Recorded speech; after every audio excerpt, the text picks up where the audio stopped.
রহমতুল্লাহি ওয়া বারাকাতুহু।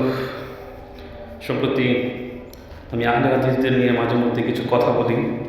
আজকে একটা বিষয় নিয়ে আপনাদের সঙ্গে কথা বলার জন্য উপস্থিত হয়েছি।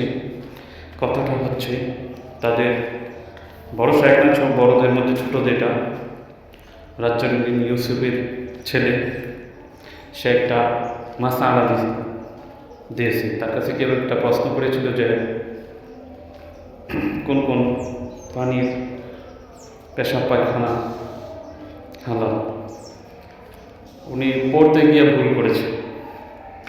ক্লাসে যদি ঠিকমতো উপস্থিত না থাকে, কিতাব যদি ভালো করে না পড়ে, ঘুমায়, তখন ওই ছাত্রের অবস্থা হয়। মাসালাটা হচ্ছে এরকমভাবে যে সকল প্রাণীর, আবারও বলতেছি আমি, যে সকল প্রাণীর গোস্ত খাওয়া হালাল তার লালাও হালাল, পেশাব পায়খানা না।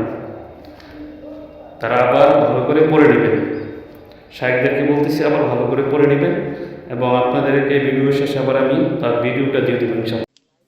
গাভীর পেশাব জড়িত কাপড় পরিধান করে সালাত আদায় করা যাবে কি? যাবে। দলিল: প্রত্যেক যে প্রাণীর গোস্ত হালাল সেই প্রাণীর বর্জ্য পদার্থ পবিত্র। পবিত্র মানে হচ্ছে গায়ে থাকলে ওটা সালাত হবে। কথা কি বুঝতে পারছেন? তো গাভীর পেশাব পবিত্র মানে গাভীর পেশাব খেতে হবে এটা নয়। প্রত্যেক যে প্রাণীর গোস্ত হালাল সেই প্রাণীর বর্জ্য পদার্থ পেশাব পায়খানা পবিত্র। কথা বুঝতে পারলেন? সেটা গায়ে লাগলে, কোথাও পড়ে থাকলে সেই জায়গায় সালাত হবে। এটা অনেক বড় বড় ইমামের ফতোয়া। সেটা মুসলমানের সরলতার সুযোগ নিয়ে ধর্মকে পুঞ্জি করে বিভিন্ন বিভ্রান্তিকর মূলক কথা বলে ইসলামটাকে বিকৃত করার জন্য, ইসলামটাকে প্রশ্নবদ্ধ করার জন্য একের পর এক পায়তারা তারা চালিয়ে যাচ্ছে।